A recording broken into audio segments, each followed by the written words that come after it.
guys, welcome to Quarantine with Kim Season 2. I have the amazing Bree with me. If you guys would like a month of neon on us, all you have to do is hashtag neon please in the comments below. We're going to slide into some DMs and give some neon for a month, free neon. Woo! We've now joined with Lightbox. We've taken them under our wings, so we are one. Very exciting. And I have got Bree here. Now, Bree, I don't know, do you remember when we first met? Or maybe it was just a memorable day in my books? I do, but what's your recollection of the events? My recollection is that I was a huge Celebrity Treasure Island fan. And I was in at the NZME offices for something. I think I'd launched my podcast and was doing some interviews. And you don't know this, but that show, my friend Shannon was sending me the episodes. I was in India. Oh, I love Shannon. Tiniest bit of internet. And I was really homesick. I felt really unsafe in the situation that I was in. And I would just come to where I was staying and watch Treasure Island. And just, it felt like home. Like the show, I escalated the importance of the show purely because I was so lonely and so scared. And then I ran into you and I had this full-on fangirl moment where I was like, you're really cool. I really like your stuff. And then I left being like, idiot. That was my recollection. I feel like it was very mutual because it was a very brief meeting and I was like, oh my God. And I was like, it's Kim Crossman. I was like, how does she know who I am? I was like, what? So it was very mutual. Okay, well, that is very kind of you. So what I like to do to start the show is to do like a highlight, low light of lockdown. Obviously, this is life after lockdown, but what was your highlight, low light for lockdown? Because you're one of the few people who is actually working through, right? Yeah, we were an essential service, which was, I mean, it was really cool because we got to actually get out of the house and I was so grateful for that and to hopefully bring a bit of, light and fun stuff to people's days, which was really cool. I think I'll start with my highlight. Sure. I think my highlight was being able to drink every night. Yet here we are, and I am with Rose because I was like, oh my gosh, Kim, I don't want to be such a geek and have tea if Bree if she has a beer or something. And I'm a big tea gal, Kim, so I thought, the name of the show, I got to go with my classic English breakfast. I appreciate that. And can we see the color of it? Is it light cardboard, wet cardboard? Lots of milk. Interesting. I agree. No, it's quite dark though. Is it deceiving? It's I could have left it in longer. Yeah, but I like a strong tea. Double bag, single bag, bag in, bag sometimes, out. Yeah, sometimes I like to go a double bag. When you're feeling saucy. But yeah, just this single bag tonight. No, but in all seriousness, I think my favorite thing, my highlight was just how much everything slowed down and where you could just really connect with people again. Like even, I know that sounds so weird because we were all just not connected because we were all quarantining. Yeah. But just, being able to, life just kind of stopped and it was those like where you just got to hang out with people and talk to people and kind of slow down a little bit. I really love that. Do you kind of like race through like weeks become months? Like is your life pretty hectic? Okay. Totally. I feel like especially in the last like 18 months, I literally have blinked and it's like gone. Like I don't even know what I've done. It's like when you go out on a night drinking and you're like, what even happened last night? Did I catch an Uber home with, I don't know. Kind of like that. But it was, I love that kind of feeling where, I mean, when do you ever get to experience something like that? I know that sounds, that's definitely glass half full because of how horrible the whole situation is. But probably that, I'd say. And I'll do your low light, but just because her or his head's sticking out outside of your head, what is oh, look how he's sleeping, face down. It's a she, but she probably... Okay. She wouldn't take offense. That's a 17-year-old cat. She's so precious. Her name's Shizzle. And she's it's a love-hate thing. Sometimes she loves you and she'll come snuggle you, and then she's pretty crazy, and then next minute she'll just turn on you in a second, which I kind of like. Keeps you on your toes. Well, that's cats though. I feel like I'm a cat person, but it's also because I feel like I'm quite needy. And so it's good for me to have lots of cats who like don't give me all their attention. So I've always focused on that, because otherwise I look for that in relationships. People who are like, Kim, I could take or leave her. And I'm like, yes. Hey, come be with me. Yeah, I think I've got a lot of experience with cats because of like dating my exes. Okay. You know, which is always good. You know, you get to know what they're like. Yep. Sounds like we date people that we have to walk on eggshells with. So that's great. That sounds really healthy. I'll cheers to that. Yeah, no, it's good. It's good. Just smile through the pain. Smile through the pain. Oh, the tears of a clown. What was your lockdown low light? I think this sounds so trivial, but I am obsessed with animals. I love animals, all types, especially dogs. Love dogs. And my biggest low light was when I'd always go for a walk. I'd try and go for a walk every day just to get out of the house and, you know, for mental health and all that kind of stuff. Not being able to pat dogs. It was horrible. Yeah, that's a good point. Because you're like, oh, look at that dog. I'm not going to touch it. Like, you know, and I found that really difficult. Interesting. Yeah, that's a good one. I have a few fan fives, questions that people sent in, and then I picked them. I picked which ones. Nothing. I just feel like I need to be transparent about that so that you're not questions that you want to know. I want to know about your relationship with your mum and if it's always been that fun or if that's come with age and maturity and Yeah, totally. I think my mum's and my relationship has always been just so great, and she's been one of my best friends my whole life. And I think I just started recording it one day, and I torment her and I stir her up, but at the core of it, I think, and people probably don't see this as much, we're so close, and I just love her so much. She's just the best human being ever. And I think she rolls with the punches. She's genuine. She's caring. She's giving. She gave me everything in my childhood. And I think people kind of see, obviously, that side to our relationship. I've started to post more things of the other side of our relationship, which I really love, just to show that, we just have so much love for each other. And I miss her so much. That was probably my real low light, is missing my family. You'll be watching this and going, a dog. She comes out. A dog? What a bitch. What is the most challenging part about your job? Because, and you can speak transparently. I think I get this too with acting.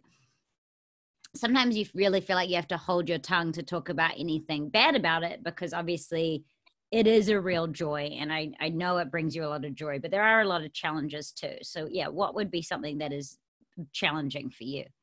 I think, Kim, the biggest challenge for me is sometimes when you are having those down days, and don't get me wrong, I friggin' love my life and my job. I'm living my dream every day, but that doesn't mean I don't have those down days, and we go through things as human beings, we all have our ups and downs. And, when you're going through something in your personal life, and you might share that with your audience, and I like to share those moments, but you can only share that for a tiny part, and then you have to be up, and I think that's probably the thing I struggle with every now and then, is when you are having those times, and you're there to entertain people, and you're there to make people laugh, and it's my favorite thing about the job, but it can be challenging at times as well, I think.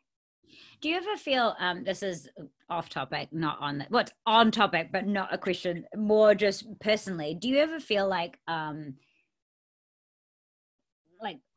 fraudulent, or you're living this duality? Because I feel like I'm my best version of myself when there's a camera on or a microphone. It's the version of me I like the most. I feel like I'm zoned in, I'm the wittiest. And then I've really struggled learning to love or even accept or understand the more reclusive version of me, which is that kind of in the moments alone, or because I am an overthinker and an overanalyzer, and preach it, me too. Yeah, but then I feel like there's been a lot of feeling of fraudulence, or which one is the real me, because I didn't understand that both things can live in duality. But yeah, Absolutely. I don't know. Did you have that? Yeah, totally. And I think, I don't know if you agree with this, but we live in like a culture or a society where, especially with social media, we post a lot of the highlight reel, and that's been a big conversation over the last however long. And radio or TV is very similar and has been for a long time.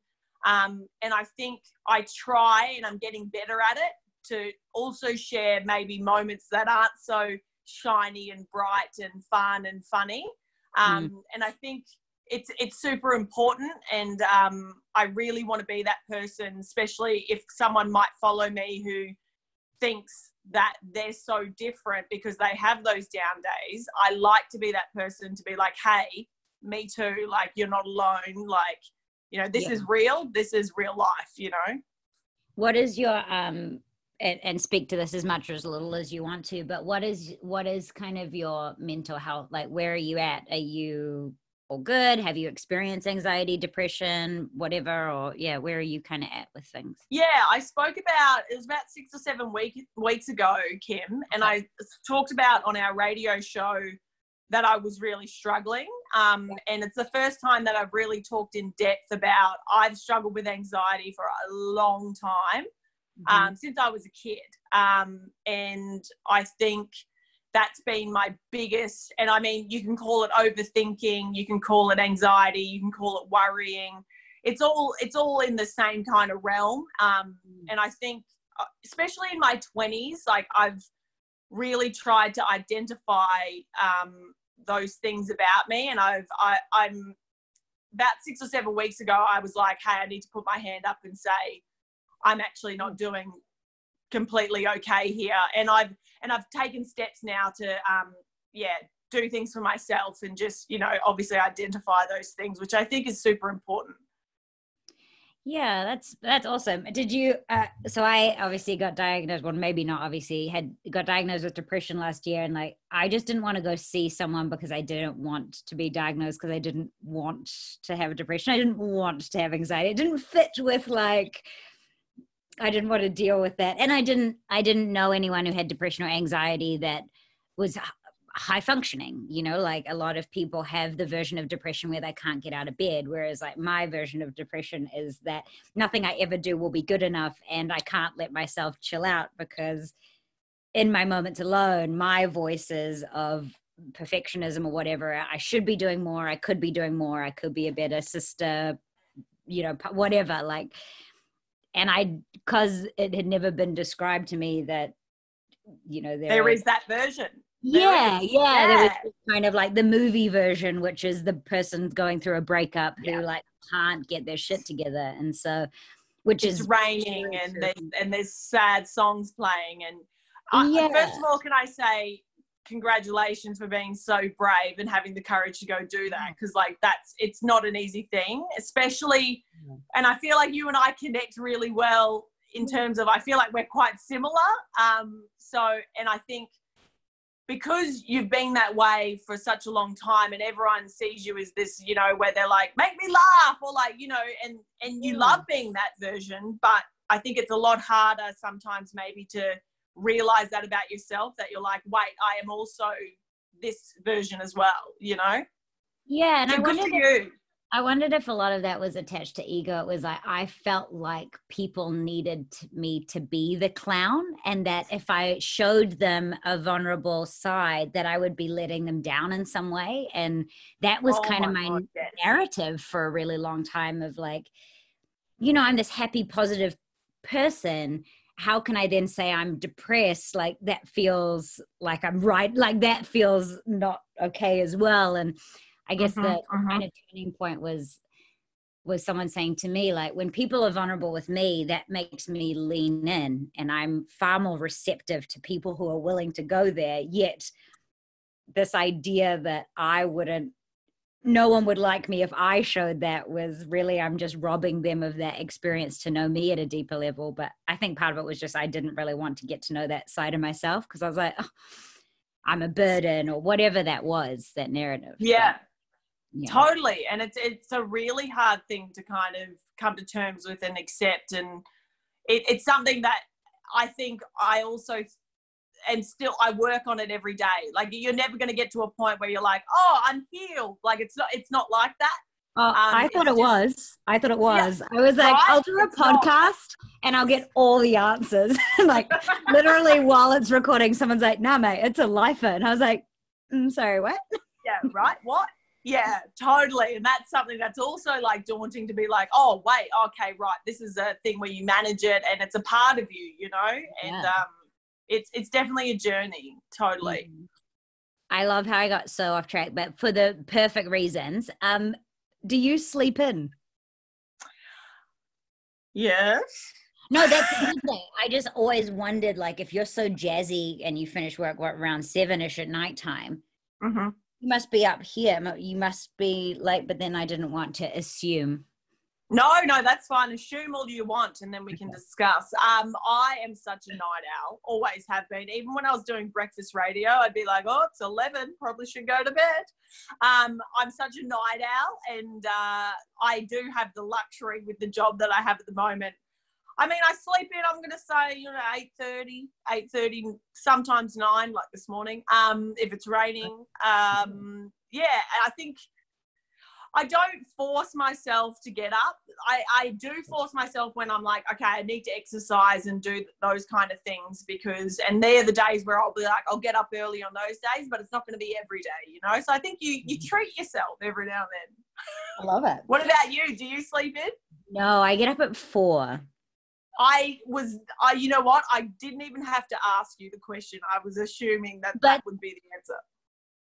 But only because I usually start work about 5:45, and I need about 30 minutes to snooze the alarm, clock the internet, prepare. Yes. Because I also at 5:45 have to be articulate and funny, so I need to have been awake for a bit longer. You need to wake up, yeah. Totally. Yeah. But then if we weren't doing this at this time, I would already be, I mean, I'm in my pajamas already, so I've got a really sweet looking thermal on underneath. I'm about to, bed's on, I'm ready to go. Your merino on, love it. Yep, so do you go to sleep at like 7:30 or 8 o'clock, or do you just get in bed and relax? No, I couldn't go to sleep straight away, and then I get up to pee, which I thought was normal, like at least 2 to 3 times a night. This idea that, I don't know, that's just, God bless the person you end up with. I feel like I have like cats and like it's all, there's a lot, so it's fine, that's okay. 2 or 3 times, oh my God. Yeah, I was a bedwetter till really late, so I have like this big. Oh, it is. I dated Mark Dye for a really long time, and we got in, who I'm assuming from like radio. Yes. Stuff. Yeah. When we were dating, which sounds very controlling, and I want to preface this by it wasn't, but purely because it would frustrate him how much I needed to pee. But as a family, we do emergency wheeze. Emergency wheeze, just where you go try wee before you leave the house. Like, But he used to like make me stay and pee for at least 30 seconds because I would just need to pee so regularly. He's like, if you just sat there for a second, you wouldn't have to go so long. So we tried this like, I was like at least 20, like, I just had this weird vision. If you have a dog or a cat and you let them outside and you're like, go wee wheeze. No, you're not coming back inside until you do a full wee. I just had that vision of you and him. Not too dissimilar, because it was a real point where I would. So was it outside always? Was it always outside that he would take Cool. Yeah. And I started lifting a leg, which was a weird development, but that's okay. It's okay, what is, now you can answer this honestly. I understand you work for a top 40 station, but there must be an artist that you just don't get, that everyone's like, oh my God, Drake, or whatever, that you're like, I cannot be in the studio when one of these songs come, or whatever that is. Like, there has to be someone. I think Kim, to be honest, I will say I love top 40 music, always have. And then growing up, like in Australia, everyone was like Triple J, and I was like, no, I love top 40. Like, but I would always hide that because it wasn't cool, you know. But I think it's certain songs really do it for me, and probably the person that there's a couple of songs, so I might pick him. Is Bruno Mars. They all sound the same to me. Like Uptown Funk is an absolute iconic song. Love it. But then there's like 4 or 5 where I'm like, okay, these all sound very similar to me. Like, you know, so probably him. Yeah. That's quite interesting because whilst I feel like there's a lot of them I don't feel like that's on high repeat, but you've been doing this a while, so you've got some years to do about. Yeah. Yeah, and don't get me started on the song Happy from Pharrell. Oh. Does not make me happy anymore. That's fine. Tell me about you're a big fan of Walking Dead. Tell me about your plan. So describe this to me because I've not actually watched The Walking Dead. Oh, you haven't? But I'm going for a long time. And I'm happy to. I'm still working my way through a few other shows that have been around for a while, like Sopranos and things that I don't know what I was doing for about 15 years, but not watching anything that was in the culture would be. My dad's Italian, so The Sopranos was always on at our household. Always. My nonna, she loved The Sopranos. I loved it. The Walking Dead I started watching years and years ago because it's been going for a long time. I've always just been a massive fan of like zombie apocalypse kind of, you know, that genre.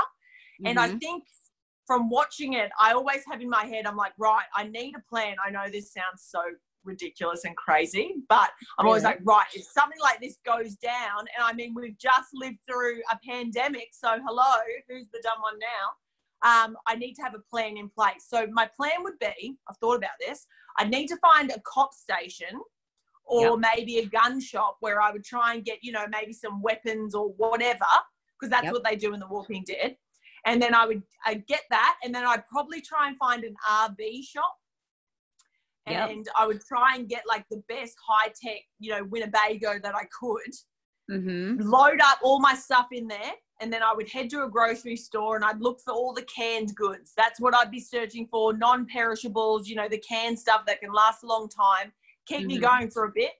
And then I'm living in Auckland now, but this plan has been following me for a while. So every time I move somewhere, I'm like, right, so where's the closest island that would be the best to then obviously hijack a boat, sail it over to the island, and then, I mean, you kill all the zombies that are on the island, and then you just live peacefully. On the island.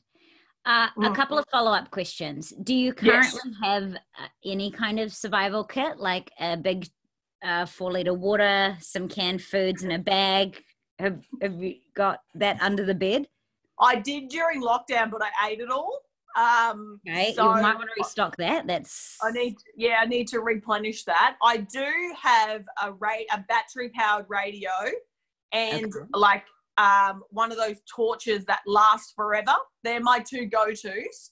Okay. And then I do have a baseball bat from my days when I played softball. So that would be my, you know, my entry level weapon. Yeah. Have you thought about getting some leather? Because can't zombies not really, that's an impenetrable clothing item. I remember someone's big thing on Walking Dead was like, if they put some leather on rather than running around just for ratings, singlet tops. I totally agree. There's a few characters in The Walking Dead. One is an older lady, and she wears this like no-sleeved blouse the whole time she's in the show. And I'm like, woman, put something on that has some, like, you know, bit of strength to it, for God's sake. Oh, I'd go all leather. I'd go all leather pants, all that, you know. Think of that, you know, that situation where you can't get the pants on and off. You can't shower anyway, so I just keep them on. For some reason, I immediately thought like Charlie's Angels, one of those like full zip kind of where they're working on the car, kind of one of those. Motorbike suit. Yes. That's good. That was good. Okay, we can work on that. Add that. Good. I like that. List of purchases. Okay, good. For someone who hasn't seen The Walking Dead or is you know, like, why should I invest 9 seasons in a movie or whatever it is of my life? Because it is obviously something on Neon. What would you say to them? Why would you recommend it? I just love how unpredictable it is. I know there'll be like fans out there. I mean, I've done a podcast on this show. Like, that's how into it I was. Yeah. Good. I just love the twists and turns like there's some seasons where you're like, I would never have picked that was going to happen. And I think it's still developing now, and it is quite gruesome. So I like to, you know, switch in and out with like some Sex in the City or, you know, something light. So just keep that in mind. But I just love, the how unpredictable it is sometimes.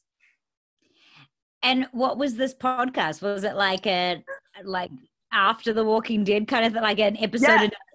Oh, awesome. Okay. Yeah. So we'd break down the episodes and we'd talk through like character development and like the weapons and why each character had certain weapons and what that meant about their personality. We were way into it. Like, that's awesome. Yeah. If you could go on like a hot date with not the actor, but one of the characters from the show, who would it be and why?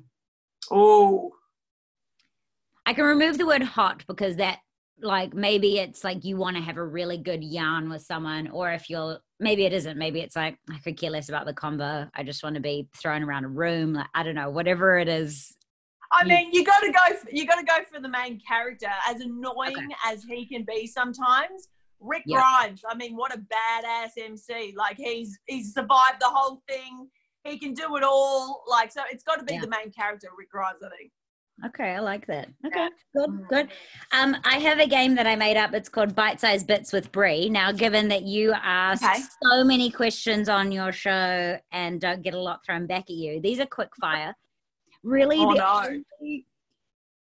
the only thing that we're really against is the clock in your time this evening. So you can take as much or as little as time as you would like to answer this. Perfect. Or else, you know, I could say something wrong. No, there's no wrong answer. It's more just getting to know you in a quick, fun way. Cool. Are you ready? I'm ready. Let's do it. What is your pet peeve? Oh, my pet peeve. I hate when people bite their nails in front of me, even though I bite my nails. Oh, a double standard. Why? What is it? Just I think because I hate that habit about myself, and then when I see other people doing it, I'm like, oh, that's gross. Like, stop doing that. Okay, good. What is the best food drink combo? Like food drink combo. So like nachos, margarita, burger, beer. Like, oh, right. I do love a beer. I'm really into craft beers at the moment. I think it's because I just love pretending like, oh, I got to try this craft beer, and it gives me a reason to have multiple. So probably I do love beer and a pizza. You can't beat it. Wood fire pizza, a beer, craft beer at the moment. I know that's a bit wanky, but I'd say beer and a pizza. Okay, I like it. What is the worst smell ever? The worst smell ever. Oh, you know what I hate? I mean, I hate cat wee. That's quite bad. We've been having a few issues. Yeah, you. But she's like, I'm 16. She knows. She looks too. Like, don't talk shit about me. She's old, so she, you know, sometimes she does the, you know, the thing where the cats throw up, so they're like, and they only go to carpet. They move. Yeah, you're like, don't you dare! And then you pick them up, and you're like, where do I put it? No, but I'd probably say, you know what I hate? I hate when you leave washing in the washing machine too long, and I think it's just the regret of being like, oh, I have to wash this again, but it stinks sometimes, like real bad. Yeah. On that cat vomit note, when did you? There is a tie in here. There is a segue. When did you find out you were funny? Like when were you like, oh? I don't know. Like, it's so hard to call yourself funny. Do you ever struggle with But that? I've already given that as a presumption. We're funny women. That's okay. We can own that. No, I would. Here's what I I will love that. We are funny, but we will commit to a laugh. If you know there's a laugh to be had, you'll eat a bunch of hot dogs. You'll jump in a car. Yes, I know. So like, we're funny people. We're more committed to like forego our own pride in order for a joke. So you're funny. Yeah, totally. I will commit to anything, even if I know I look stupid, like I would have just then doing the cat thing. If I can make someone laugh, commit to the joke. Absolutely.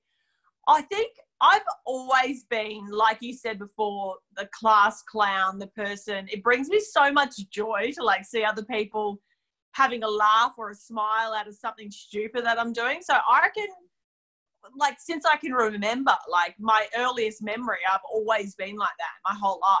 What about you? I'm interested to know. Well, when I was in like a dancing class, like a jazz class, I had mocked, my cat vomiting and doing that, and everyone laughed. No. And I was like, hello. And I like this feeling. Yes, I do. And they're like, do it again. And then it was like a bit that like I would just like get wheeled out to like do the cat vomit impersonation. And I just remember it being like, oh, this feels wonderful. It's the best feeling in the world, isn't it? Yeah. Oh, amazing. I can't believe we just did that then. Or I just know. That's why that wasn't even a question on my question list. I just crazy. What is the most yuck food? Oh, eggplant. Ugh. Do you know? No. Oh, sorry. We're back. Well, yeah. I'll answer that again. Eggplant. Do you know that grimace is an eggplant? Really? Apparently. Right. I didn't know that. It doesn't even taste like anything, does it? It just tastes like mush, and it's got, I don't know, and when people tell me, because I'm Italian, and they go, oh, have you had an eggplant parmigiana? I'm like, oh, hate it. Okay, follow-up question. Can you kind of like skate through life without eggplant being a huge hindrance on your existence? Or does it sneak in a way that someone who doesn't care either way wouldn't notice? Look, it has affected me. There's been some, really hard times. I bet. I don't like to go back to the places where I've had the struggles, but sometimes it just pops up and you're reminded of how much you hate it, or you have to tell people and they're quite judgmental, and, you know what it would be like. It's quite difficult where you get judged quite a lot, actually, yeah. I actually feel like eggplant is one of those foods that people go, oh, you just haven't had it, and they try to push it on you. But you haven't had it in a burger. But you haven't had it the way Sally makes it. And you go, exactly. I don't fucking like it. Like, go away. Get it out of my fucking face. Fuck you and fuck you, Sally. Go away. Sally, you've always been such a bitch. Yeah. Oh, fictional Sally. Pushing your agenda on everyone, Sally. Damn it. There'll be many a Sally at home watching this going, is she talking about me specific? It's a very unfair. Karen needed a break, okay? She's over it. She needed a rest. The Karens are like, I can't do this anymore. What is your favorite physical feature? Oh, about myself? Yes. Oh, that's hard to answer. It shouldn't be.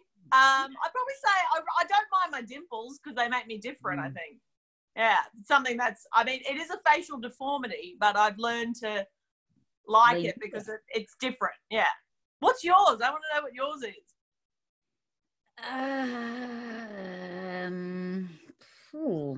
Oh, come on. It shouldn't be that hard. Yeah, it shouldn't be. I guess I've actually never thought of that back at myself. I think I have a good smile. I used to feel like quite you've got amazing, quite vampy. I used to feel quite vampy because I got quite pointy. I've not had braces, so I've got quite like. I've got vampy teeth too.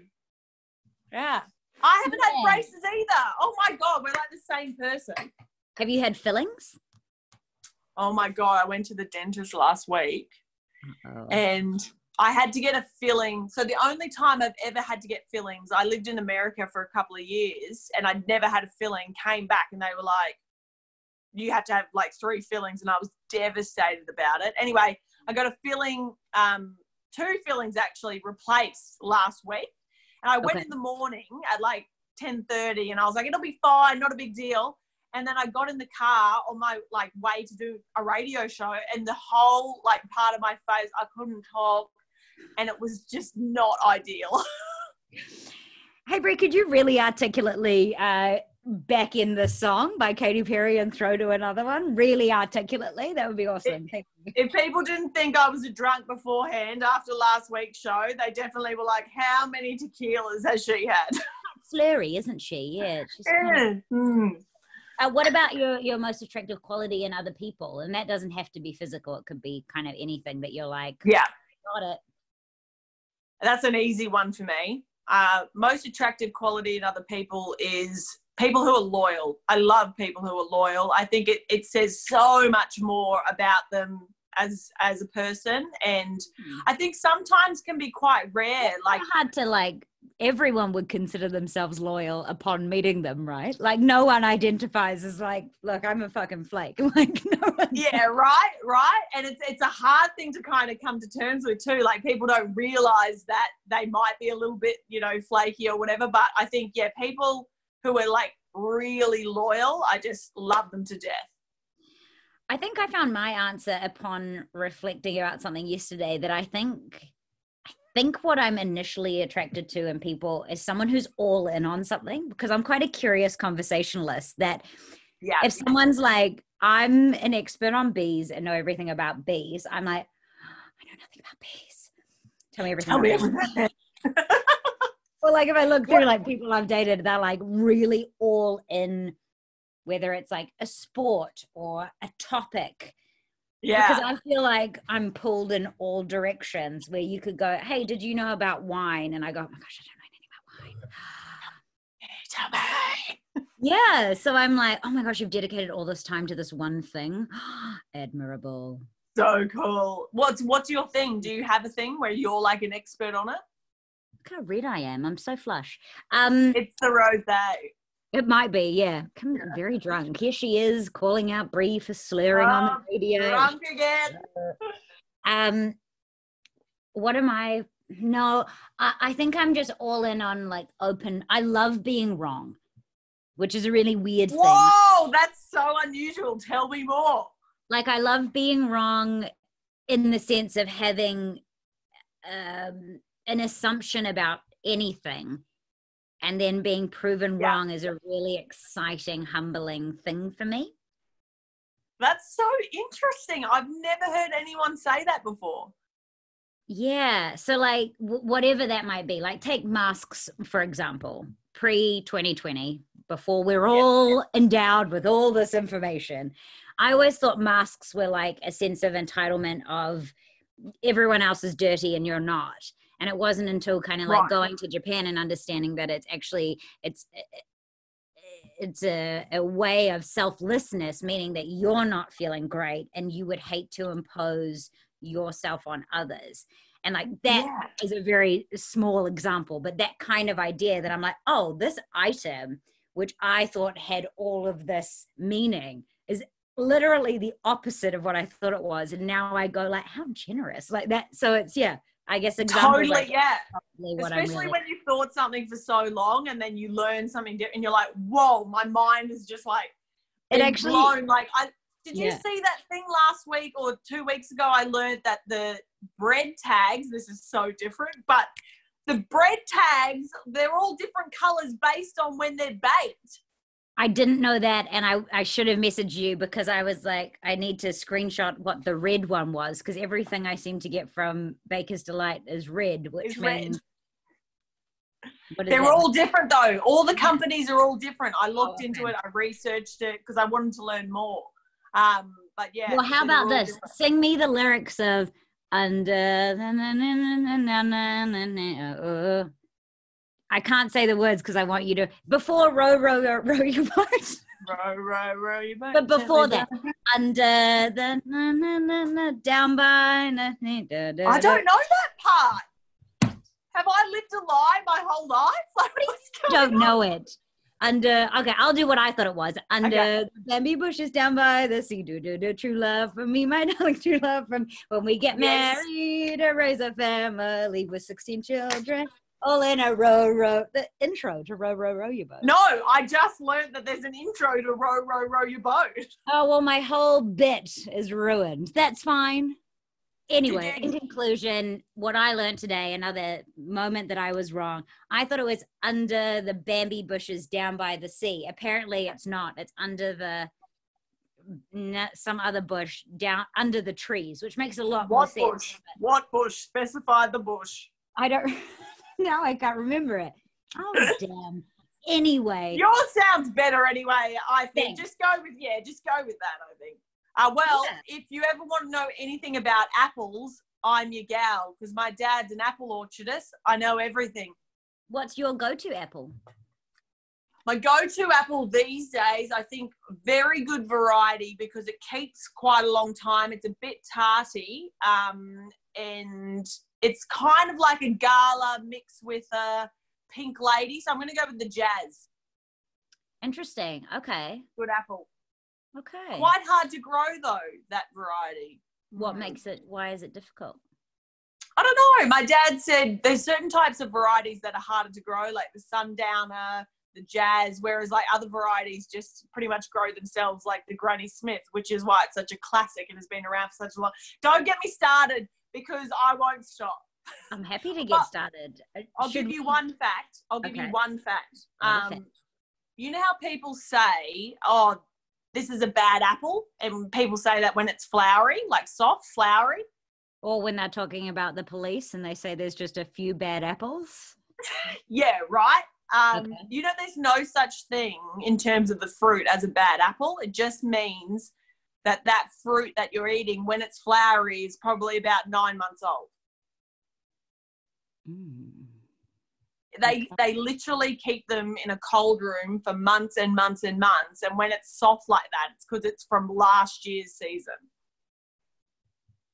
Oh, I'm blowing this apple society wide open. Does it decrease in goodness for you the longer it's been? I'd say so. Yeah, surely. Okay. That's why I think, you know, so like how everyone wants... You're into the tart ones because you're into the more fresh new. I'm tarty. I love a tarty apple. You know, it's just how I roll. Okay. Interesting. What's your favorite apple? I always love to ask people this, and why. This is probably the most boring chat you've had on this show. And I'm okay with it. I'm invested. I'm fully invested.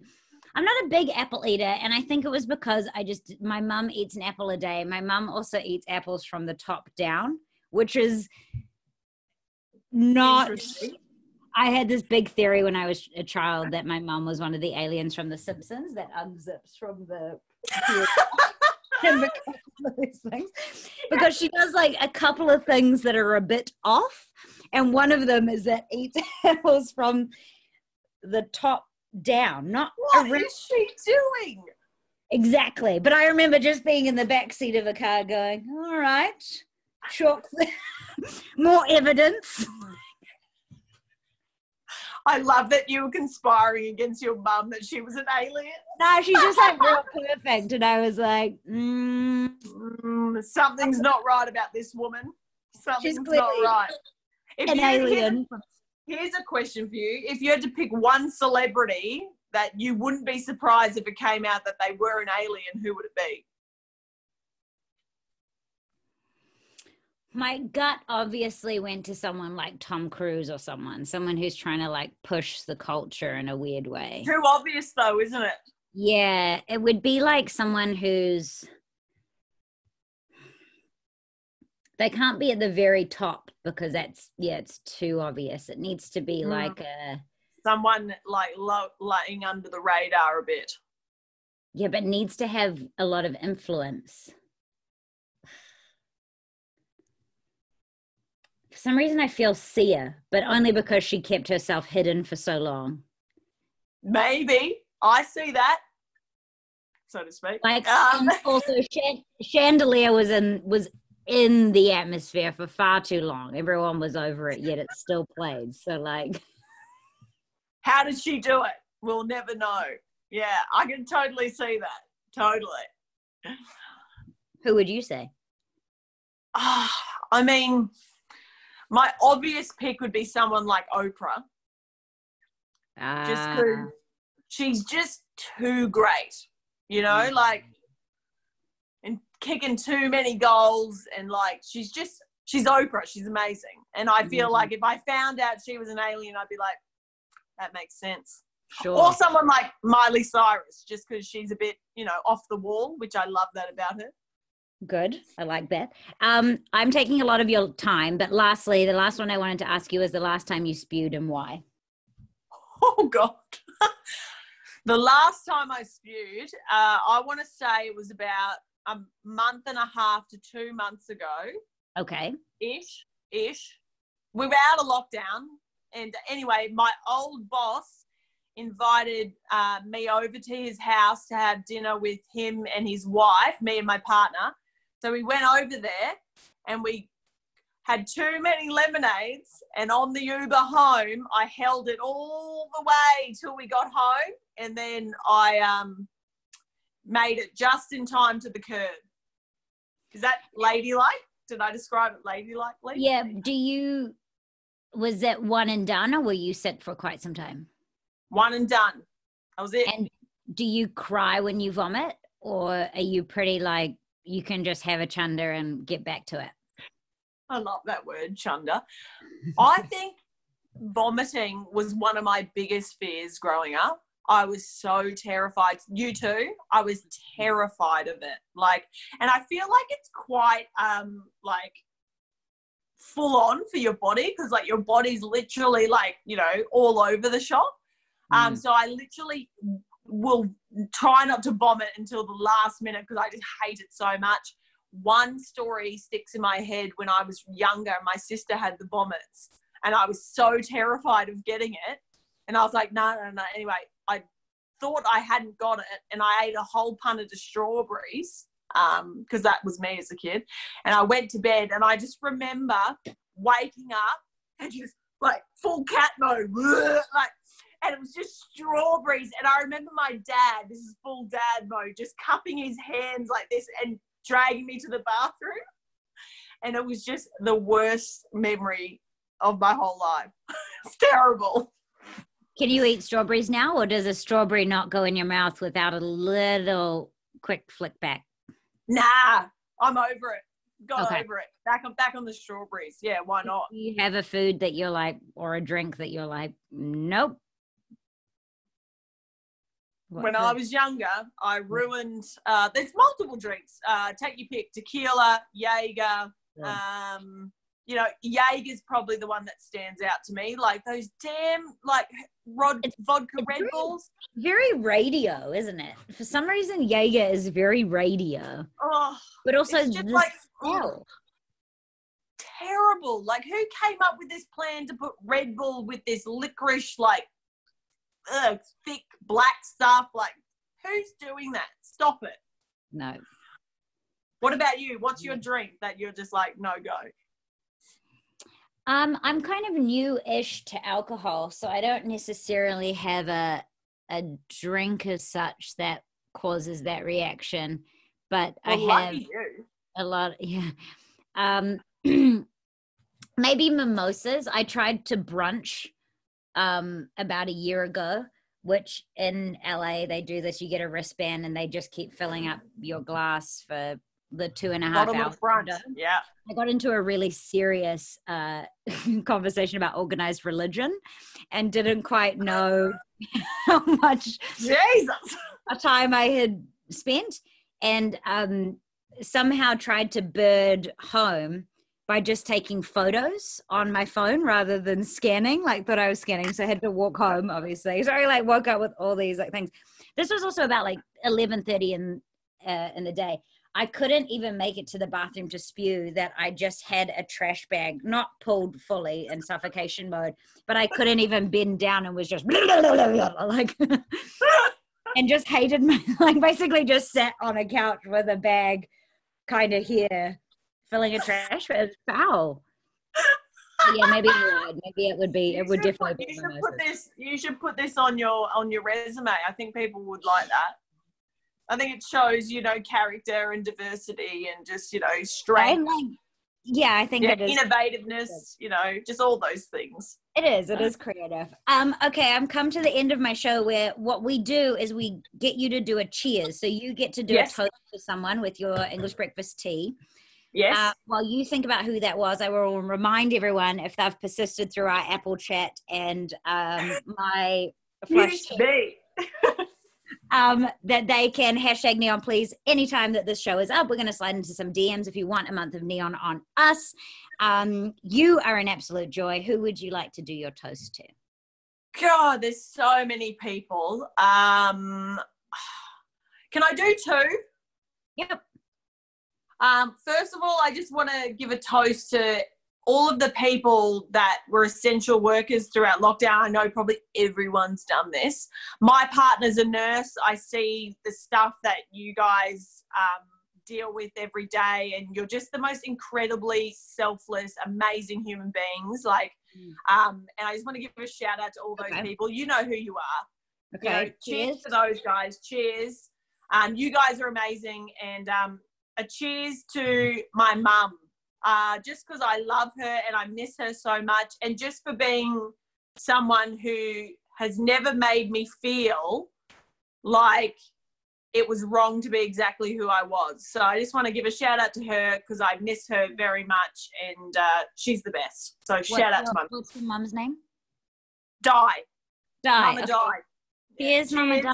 That's so sweet. I love it. And then I will trail that with a cheers to you, not only from being a fan because you're just hilarious and awesome, but just also a thank you. Like besides the radio stuff, honestly, like watching you on Celebrity Treasure Island and just like the comedy that you brought to it and made it really grounding and stuff was, honestly, I was in this little room in India and couldn't talk to anyone from like 4 p.m. because I would get locked in a room, locked on my side and locked on the other side, and I would just watch the episodes. And it was this like really cool, weird voyeuristic way to get to know you a little bit, but it brought me a lot of joy and comfort. And I know that you had no idea things would have that ripple effect, but just because of probably what you do, you probably get some fan feedback. But just to encourage you to keep doing what you're doing, because you bring a lot of joy and a lot of delight to the screen as well. And that's so lovely. And I'll just say a quick cheers to you, because you have been such a lovely light that you and I have been texting quite a lot. And every time we talk, I just feel really great. And I just want to say you are just such one of the great people like in this industry.